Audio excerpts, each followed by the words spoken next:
Hi welcome back to my channel AJ cinema time. வணக்கம். Midnight at the Pera Palace season 2ஓட story line தான் இன்றைக்கி நம்ம பார்க்க போகிறோம். சீசன் 1ஓட ஸ்டோரி லைன் நம்ம சேனலில் இருக்குது. அதோட லிங்க் டிஸ்கிரிப்ஷனில் கொடுக்குறேன், பார்த்துக்கோங்க. சீசன் 2ஓட ஸ்டோரி லைன் என்னென்னா, ஹீரோயினும் அந்த பெரா பேலஸோட மேனேஜரும் 1919லேருந்து திரும்பவும் அவங்க இருந்த கரண்ட் இயருக்கு டைம் ட்ராவல் பண்ணுறதுக்காக அன்றைக்கி அந்த ஹோட்டலில் போர்ட்டல் எந்த ரூமில் ஓப்பன் ஆகுதோ அந்த ரூமுக்கு கீயோட போய் உட்காடுறாங்க. மிட் நைட் ஆகுது. கரெக்டாக 12 மணிக்கு அங்கே இருக்க கிளாக்கில் 12 பெல் அடிக்குது. இவங்களும் டைம் ட்ராவல் பண்ணுறாங்க. ஆனால் அவங்க இருந்த கரண்ட் டைம் 2022க்கு வராமல் அவங்க 1995க்கு போயிட்டாங்க. இப்போ அவங்க இருக்க ரூமோட பெட்டில் ஒரு குழந்தை இருக்குது. இப்போ தான் அந்த மேனேஜருக்கு ஒரு ஞாபகம் வருது. 1995ல் இதே மாதிரி மிஸ்டீரியஸாக ஒரு குழந்தை வந்திருக்கும்.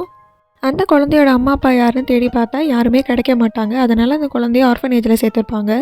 அந்த குழந்தை தான் இப்போ இருக்க ஹீரோயின்னு மேனேஜர் சொல்கிறாரு. இப்போ ஹீரோயின் அவங்களே அவங்க குழந்தையாக கையில் தூக்கி வச்சுருக்காங்க. அந்த குழந்தையோட கையில் ஒரு ஃபோட்டோ இருக்கும். அது இந்த பெரா பேலஸில் இருக்க லிஃப்ட் கிட்ட இந்த குழந்தைய இவங்க 1919ல் பார்த்த ஒரு லேடி தூக்கி வச்சுருக்க மாதிரி ஒரு ஃபோட்டோ.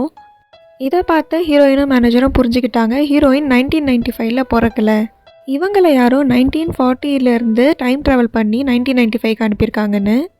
சின்ன வயசுலேருந்து ஆர்ஃபனேஜில் வளர்ந்த ஹீரோயின் இப்போ அவங்க அம்மா அப்பா யாருன்னு கண்டுபிடிக்கிறதுக்காக 1940ஸ்க்கு போகணுன்னு சொல்கிறாங்க. அதுக்கு அந்த மேனேஜர் சொல்கிறாரு, இதுக்கு மேலே நம்ம டைமோட விளையாடினா ஏதாவது பெரிய விபரீதமாக முடிஞ்சிரும்னு சொல்கிறாரு. சரின்னு அவர் சொல்கிறத ஒத்துக்கிட்டு ஹீரோயினும் மறுபடியும் மிட் நைட் அப்போது கீயோட டைம் ட்ராவல் பண்ண ரெடி ஆகிறாங்க. இந்த தடவையும் அவங்க தப்பாக 1940ஸ்க்கு போயிட்டாங்க. 2022க்கு வர வேண்டியவங்க. மேனேஜர் கடுப்பாயிட்டாரு. ஆனால் ஹீரோயினுக்கு அவங்க நினச்சது நடந்துருச்சுன்னு சந்தோஷமாயிட்டாங்க.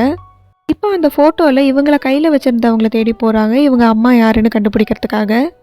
ஹீரோயின் அதை கண்டுபிடிச்சாங்களா இல்லையா அப்படிங்கிறது தான் இந்த சீசனோட கதை. இந்த சீரீஸ் நெட்ஃப்ளிக்ஸில் இருக்குது, ஆனால் இங்கிலீஷில் தான் இருக்குது. உங்களுக்கு இந்த வீடியோ பிடிச்சிருந்தா லைக் பண்ணிவிடுங்க. இந்த மாதிரி இன்னும் நிறைய சீரீஸ் மூவிஸ் பற்றிலாம் தெரிஞ்சுக்க நம்ம சேனலை சப்ஸ்கிரைப் பண்ணிவிடுங்க. பக்கத்தில் இருக்க பெல் ஐக்கானை கிளிக் பண்ணிவிடுங்க. அடுத்த வீடியோவில் பார்க்கலாம். அது வரைக்கும் tata bye bye from AJ cinema time. வணக்கம்.